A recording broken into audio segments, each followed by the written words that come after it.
Hey everyone, welcome back to Lost Ark. Today I'm going to be talking a little bit more about the Empress Arcanist, but unlike last video where I just went over the changes that have happened in the most recent balance patch and then do a little bit of show and tell with the new skills that I've added to my build, I'm going to just be going over a more complete build guide in terms of skills, tripods that you should take, rune options, engravings, all of that kind of stuff that you want to know if you want to play Empress Arcanist in case you decided to pick it up alongside the Hyper Express event that is currently going on. Now, because of that, I'm going to be going over some more of the basic ideas behind the Arcanist gameplay for those that are new to the class, so I am going to be leaving timestamps in the description so that you can jump to the section of the video that you are most interested in case you don't want to know about the basics as you've already been playing Arcanist for a little while or something like that. So without further ado, let's jump right into it. When it comes down to Empress, your gameplay idea is fairly simple. We're going to be using these blue skills to apply these stacks on the boss. You can see them right here above the boss's head. You can also see them next to my character, and these will stack up all the way to 4, at which the boss will get a purple or pinkish outline, and the same thing for the cards around you. Now, once you have 4 cards, you generally want to buff yourself with crit damage by using one of our yellow skills. So let me just get my stacks back real quick.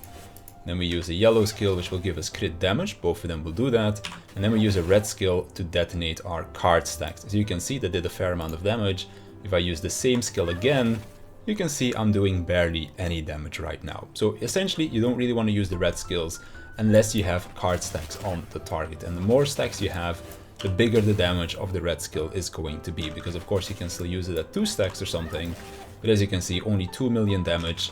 If I were to use that same skill at 4 stacks, reset my cooldown real quick, it does 14 million damage. So really want to make sure that you have the full stacks applied before you detonate them. Now, when it comes down to the damage portion of Arcanist, the only thing that we care about is this stack detonation, because the actual damage of the skill, like hitting it like this, this, even with 4 stacks, doesn't really do that much damage. It's really the detonation of the 4 card stacks that does the damage for us. Now, the reason why that's important is because we have stuff like this, where we have back attack modifiers on some of our skills, yet we are going to be taking the Hitmaster engraving, and the reason why we take Hitmaster is because the stack detonations are non-positional damage. So that's why Hitmaster still works for us.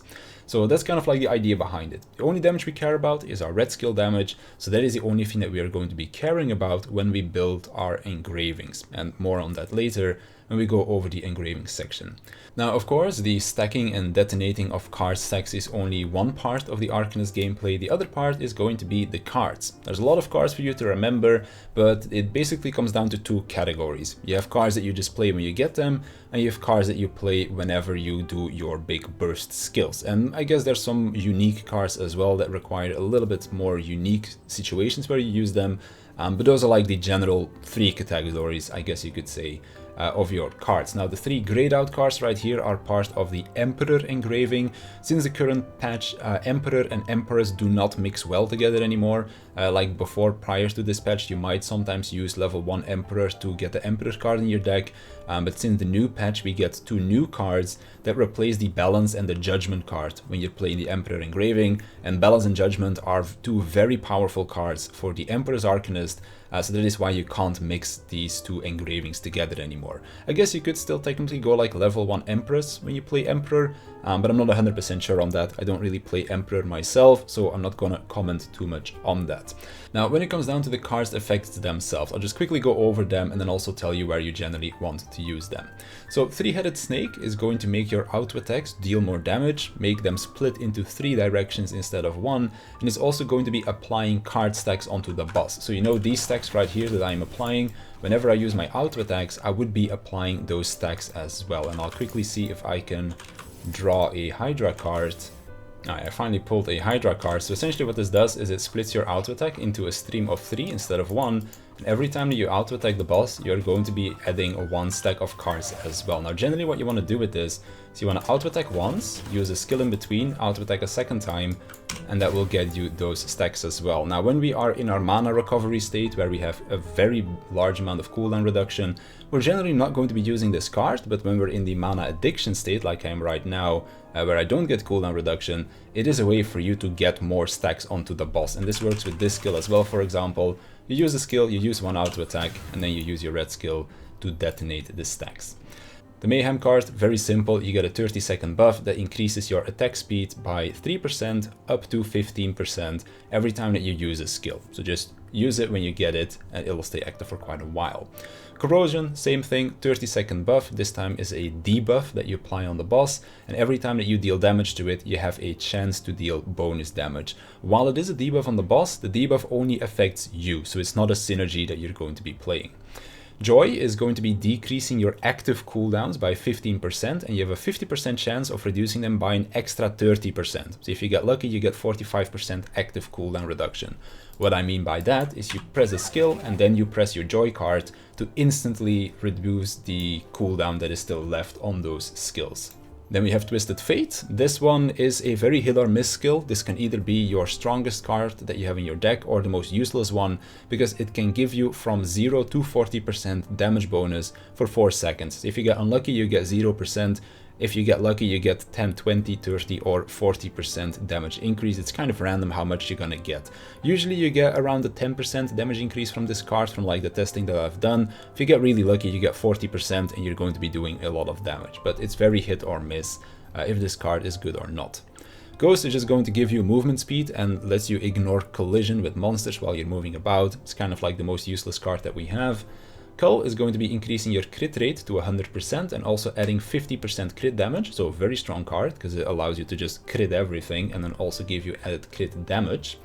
Balance is a very important card because this one will allow you to get +1 stacks on all of your skills. Now I already have a balance ready right here, so what this means is that essentially all of our blue skills are going to be giving us 4 stacks whenever we use them. So normally this skill will give us 2 stacks. Let's get rid of them real quick.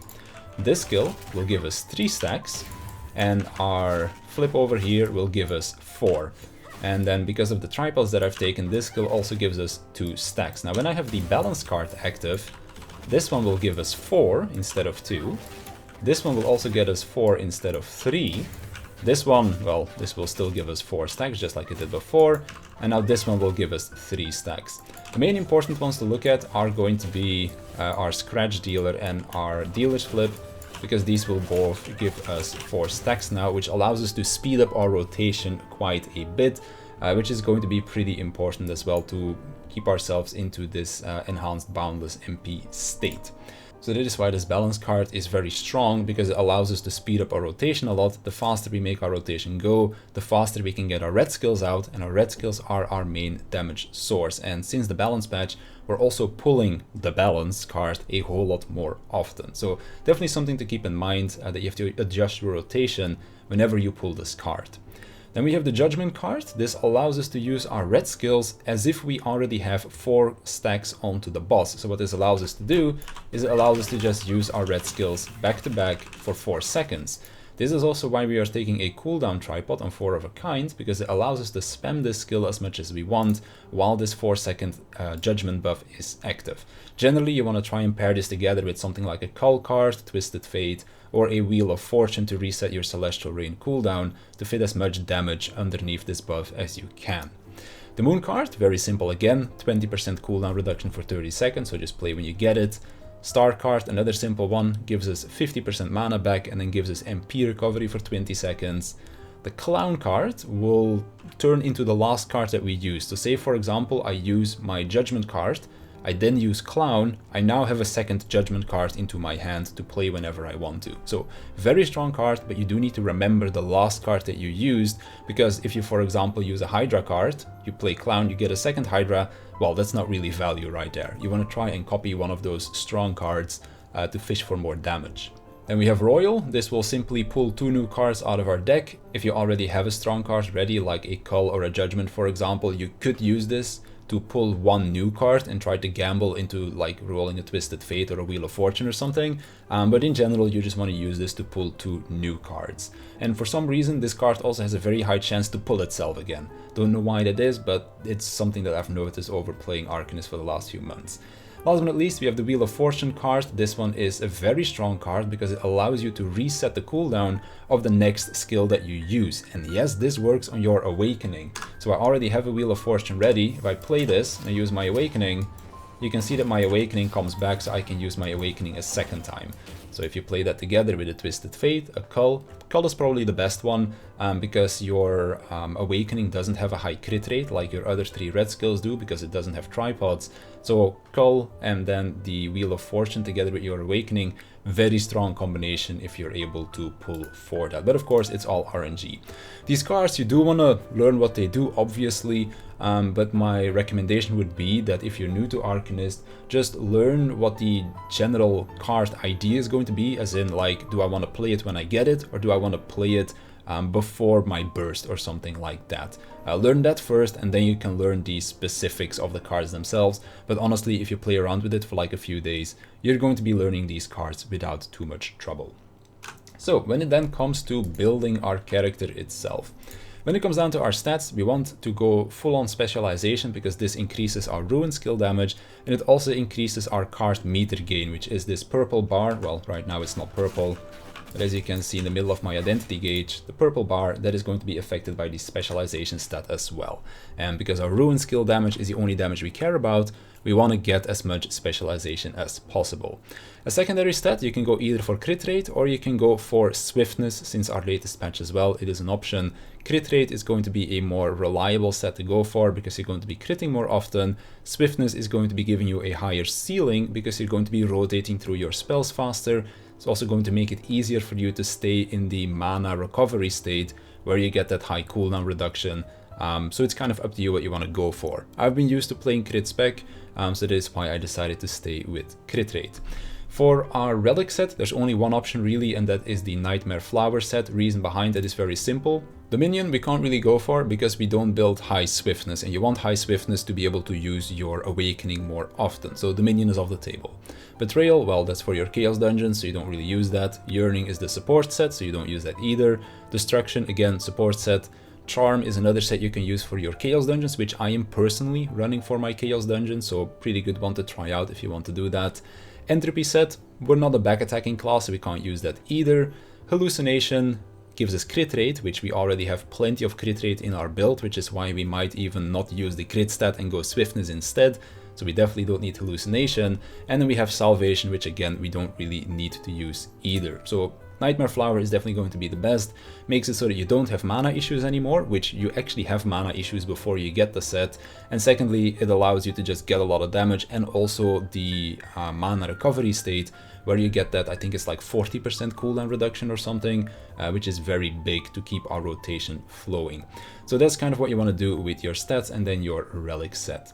In terms of gems, very simple. You just get a damage gem for your 3 red skills, like so, and then everything else is going to get a cooldown reduction gem.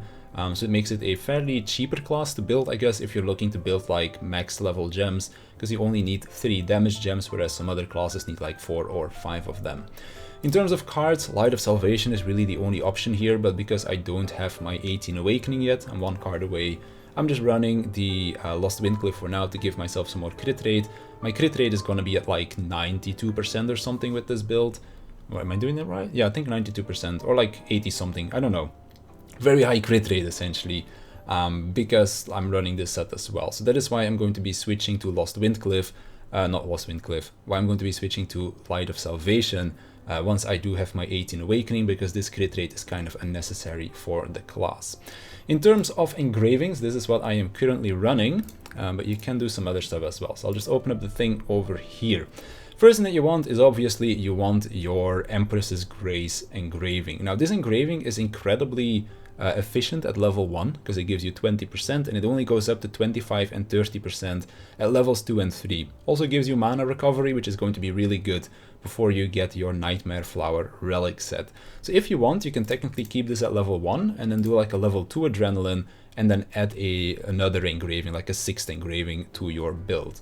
The reason why I went like this is because this is going to make it so that I am very consistent with my crit rate, because I have adrenaline 3, and because I just have the legendary books, and when I bought them they were kind of cheap, so this allowed me to build a cheaper 5x3. And the damage difference between going level 1 Empress's Grace, level 2 adrenaline, and let's say adding a cursed doll, compared to just doing 3/3 and no cursed doll, isn't that amazing. And because I am planning on progging the next raid with my Empress Arcana anyways, I don't really want to have another negative engraving in Cursed Doll, because that might make the difference with me being alive at the end of the fight and not. So that is kind of the reasoning behind why I went level 3 Empress's Grace. If you want to min-max, level 1 Empress's Grace, level 2 Adrenaline, and then add something like Cursed Doll will be better. In terms of other engraving options that you can go, we of course have Cursed Doll, already talked about it, just a good general engraving that you can use. Grudge speaks for itself as well. Hitmaster, already kind of talked about it before, we only care about the stack detonation damage, that is non-positional damage, so Hitmaster works on that. I'm also running Raid Captain, which I will explain a bit more about later when we go over our tripods that I'm using with my skills, but we are able to make full use out of Raid Captain with the build that I am playing, so going for 140% movement speed. And then we also have Barricade as another engraving that we can use. Again, I'll talk about why we can use that in just a little bit as well. So those are kind of the options.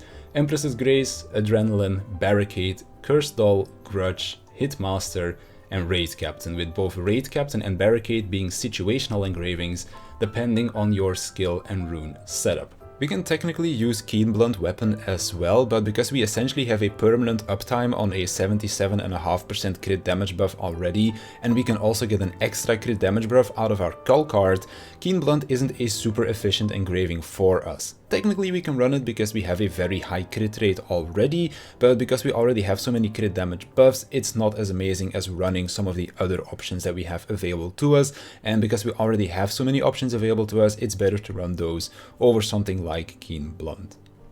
In terms of these skills, this is what I am currently running as my build. The only thing that I would change over here is my Call of Destiny gem. This should technically be a bleed rune instead of a purify rune, but I was doing my Valtan earlier, and when I do Valtan Gate 1, I do like to have the purify rune on there in case I do get hit by a bleed. And when you're doing Clown, for example, also a really nice rune to use to get rid of your fire stacks or something like that. Now, the reason why I am running Raid Captain is because my 3 blue skills have tripods on them that increase my movement speed by 30%. We have another one over here, 30% movement speed, and then we have Spiral Edge, this gives us 40%. So at worst, I'm going to have a 130% movement speed bonus. If you add in Yearning from a support, that goes up to a 140%, which 140% is the maximum that you need to make Raid Captain fully viable. So that is why I am using this skill setup, because my 3 blue skills like this allow me to use the Raid Captain engraving. You can technically also take Quadra Accelerate right here, and you would take like Nimble Movement, card draw, and acceleration concentration, but then it makes playing Raid Captain a whole lot more difficult. In terms of the other engraving I talked about, Barricade, because your red skills have a very fast cast time, you don't need Galewind runes on them. You also don't really need any other runes on them, so you can use protection runes to create a shield for you when you use these skills, which then enables Barricade engraving. Again, because we only care about our red skill damage, Barricade works totally fine for that.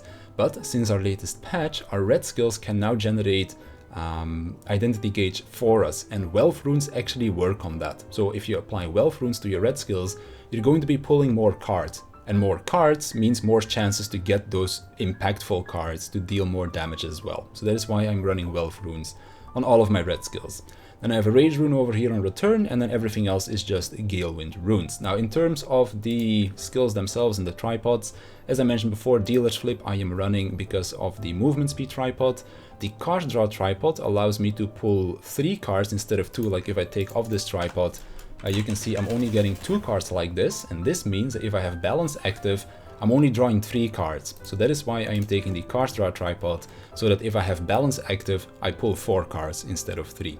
Combo Flip makes it so that I can go back to the boss. So normally the skill just works like this, and then you have to walk back manually, but if you have the Combo Flip, you go back, and then you can use something like a Secret Garden, for example, because like Secret Garden is a very short range skill. It's only your 4 of a kind and your Celestial Rain that you can use at range, and even 4 of a kind does not hit from this distance either. So you really want to make sure that you can take this Combo Flip so that you can get back to the boss and use that. When it comes down to your Scratch Dealer, this one will reach, but it's only barely. That's something to keep in mind. So that is why mobility, card draw, and then the Combo Flip to get back to the boss. When it comes down to 4 of a card, I am taking the Swift Prep. This allows it to reset its own cooldown when I use it, because we don't really need the mana. We also don't need the extra weak points. That is why I'm taking this.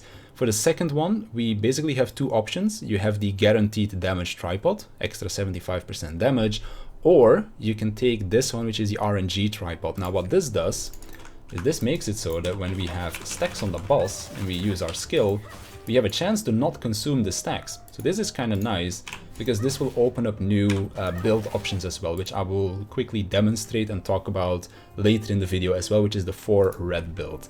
Personally, I don't want to gamble with this, so I'm going to just be taking this one. But if you want to be a little bit more gambly, if you want to play the 4 red build, Deception is a really good tripod. And then over here we're taking the crit rate tripod, because we of course want to increase the crit rate of this skill. That's kind of like the whole point behind our build. Scratch Dealer. For the first one, we are taking the Synergy tripod. This will give us and the rest of our party 10% bonus crit rate, so that's really nice. You could take Mobility, but you don't really need it, to be honest. Like, if I show it right here, Scratch Dealer already goes really far, so we really don't need the Mobility tripod for that. These are all damage tripods, so we just take the guaranteed one of 40% damage, but again, don't really care about it too much, which is why we're not leveling it. And then we take Safety Device. This one you do want to level, because this gives you increased attack speed and the movement speed. And of course, if we're playing Raid Captain, we want that movement speed increase. Then Celestial Rain. Again, we're taking the crit rate tripod, taking bonus damage, and we're again taking bonus damage. Self-explanatory. Spiral Edge, same thing, quick prep to just have a shorter cooldown on it so we can spam it more. We don't care about the mana or the mobility, so cooldown it is. For the second one, we are taking bonus cards. If I don't take this tripod, using this skill twice will only stack 2 cards in total. Whereas if I do take the tripod, then we are going to be able to stack 4 cards with this by just using this one skill. So that allows us to speed up our rotation quite a bit, which is why we're doing that. And then we take again a quick pace tripod for the 40% movement speed. When it comes down to Call of Destiny, we used to take these 2 tripods right here, because this allows us to draw a card. This will make the skill hit twice, thus giving us 2 chances to draw a card. But because this tripod got nerfed to 20% at level 5, it's not really worth using anymore. So that is why we are using it like this, because this makes it so that we get 77.5% crit damage buff for 3 seconds, which is the same as your return buff. And then the fake flip will turn it into a stacking skill. So this makes it so that we get 2 stacks out of it and a crit damage buff. So it makes it a very powerful skill to use, which is why we are running it like this. Return, same idea. We take the weakness exposure, so another source of your crit buff, your synergy buff for the team. We don't care about damage, so we're just making it larger so it's easier to hit. This is also the only counter that you have with this build, so that is why I am taking this tripod right here, make it easier to land the counter as well. And then Expose Darkness is that crit damage buff again. The crit damage buffs of Call of Destiny and Return are the same. The only difference is that Call of Destiny lasts for 3 seconds, Return lasts for 5. So something to keep in mind when you want to use multiple skills underneath this crit damage buff. Secret Garden, again, vital hit point for the crit rate. This is the lowest crit rate buff we can get at 40%. And then we have Perfect Secret for damage, and then Secret Chance for more damage again as well. There's also an AoE tripod, but we are going to be next to the boss when we use this anyways.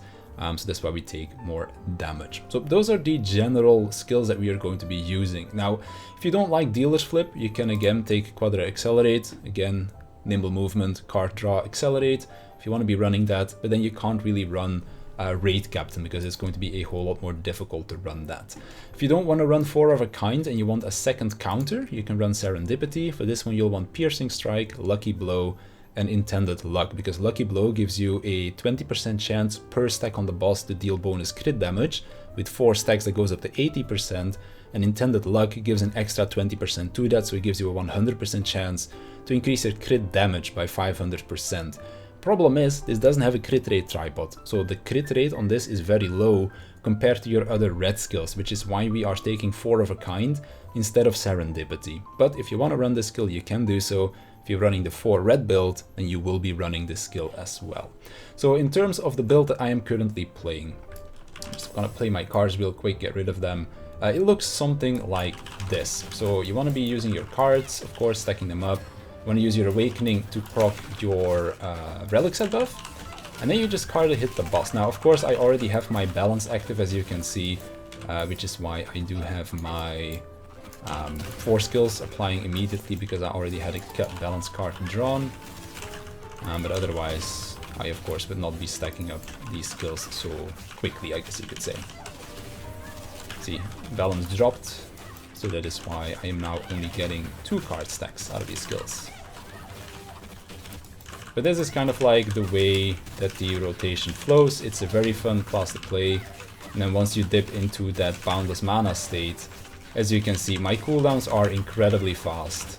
I'm also going very fast, and it's just incredibly fun to play. So definitely something that you can try out for you to play around with if you want to do that. So that's kind of like a preview of the build itself. Now when it comes down to the 3 red build, I would take away return over here.